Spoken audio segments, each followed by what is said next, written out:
অবদানে বাঁচবে পরিবেশ, জৈব কৃষির অবদানে বাঁচবে পরিবেশ। পিছনের মেয়েরা কোন কোশ্চিন আছে? তাহলে আমি কোশ্চিন করবো, একলা তো করতে হবে না। যদি কোশ্চিন না থাকে অবশ্যই আপনার তো জানার আছে, আমি তো শিখতে আসছি আপনাদের কাছে। ঠিক আছে, আগে কে শুরু করবে? আপনারা? আমি পরে থেকে শুরু করেন, কোশ্চিন করেন করেন আপা, করতে চাইলেন করেন, সমস্যা নেই। আরে ভাই, আমি তো শিক্ষার জন্য আসি, ওই জন্য আমার সাহস বেশি।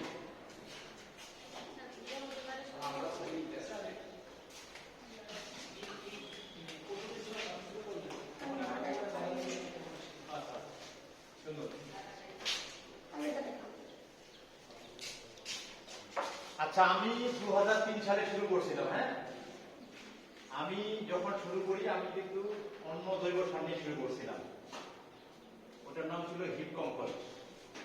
পরে আমি এলআরবিতে একটা ট্রেনিং এসেছিলাম ঢাকায় 60 দিনের জৈব কৃষি ট্রেনিং। হ্যাঁ, ওইখানে আমি তথ্য পাই যে কেঁচো দিয়ে কেঁচো সার তৈরি করা সম্ভব।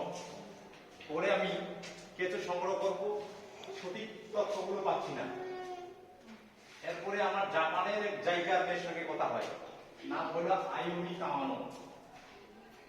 ওর সঙ্গে আমার একটা মতের মিল হয়ে গেল। হওয়ার পর সে আমাকে থাইল্যান্ড থেকে 250 গ্রাম কেঁচো নিয়ে আসে। এই 250 গ্রাম দিয়ে আমার যাত্রা শুরু। আমি যখন যাত্রা শুরু করি, আমি আমার সোনার ঘরে ফুলের টবে শুরু করতাম। ফুলের টব কত একেবারে ছোট না? আমি ওই যে বালিশের এখানে রাখছি আর দেখি প্রতিদিন, মানে আমার একটা স্বপ্ন, এখানে কি হচ্ছে দেখি যে চা পাতার মতো ঝুঁকিরো হচ্ছে, তখন আমার আগ্রহটা আরো বেড়ে গেল। ফুলের টবে থেকে আমি তখন চাইতে গেলাম, রিঙে গেলাম। এরপরে তো আমার বাড়ির লোকেই আমাকে তখন পাগল বলে, কি ব্যাপার ঘরে খবর নিয়ে শুয়ে থাকে ব্যাপারটা কি, এই ধরনের একটা নানা দশটা। আমাকে কিন্তু অনেক প্রতিকূলতার মুখোমুখি হইতে নতুন ছিল।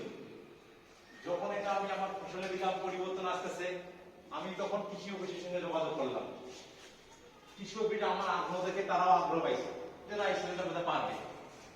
ওরা আমাকে বিভিন্ন নির্দেশন দেয় যে এইভাবে করতে সেভাবে করতে হয়। এই যে ধীরে ধীরে পরে আমি এলআরডির মাধ্যমে সারা বাংলাদেশে 105টা ইন্ডাস্ট্রি কাজ করি এখন পর্যন্ত। এলআরডি হচ্ছে association for land income and development. আপনাদের এখানে ইএসডিও আছে, হ্যাঁ, এদের সঙ্গেও আমি কাজ করি।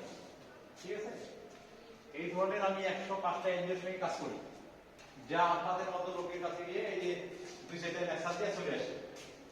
ঠিক আছে, এই হইল আমি আপনার কাছ থেকে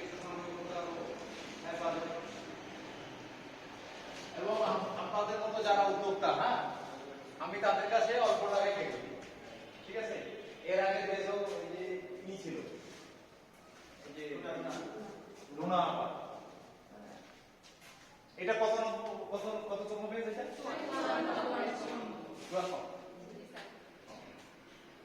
যাই হোক, সমস্যা নেই। আপনার চাইলে আমার যথেষ্ট হেল্প আমি করার চেষ্টা করব।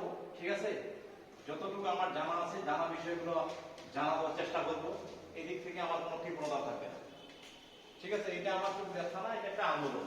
এই যে আপনারা জানলেন করতেছেন, এটা আমার জন্য একটা ক্লাস পয়েন্ট। ঠিক আছে, এর বেশি কিছু নয়। হ্যাঁ, তাহলে আর কিছু?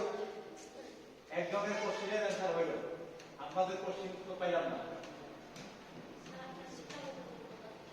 আমি পড়াশোনা করি নাই। মানে সার যখন করবো সেই অবস্থায় মরে যাওয়ার কোনো সম্ভাবনা থাকে? হ্যাঁ, কেঁচোর আয়ুষ্কাল হচ্ছে 95। কেঁচোর আয়ুষ্কাল হচ্ছে 95 দিন। হ্যাঁ, 95 দিনের মধ্যে সে তার পুরো জীবন লাইফটা পরিচালনা করবে এবং মারা যাবে। এর মধ্যে তারা খাবে, মল দেবে, ডিম দিবে, বাচ্চা দেবে, এই 95 মধ্যেই তাদের জীবন চক্র।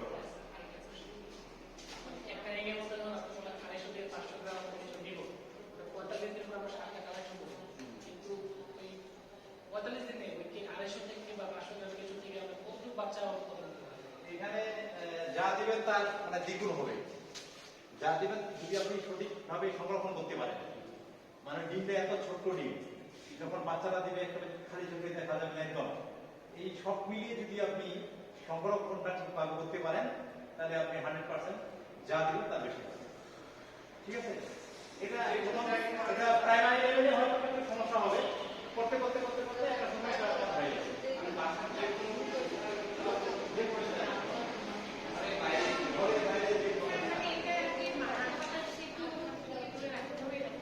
আলো বাতাস তো অবশ্যই লাগবে, শুধু আমাদের সতর্ক থাকতে হবে যেন বৃষ্টির পানি আলো দেবে।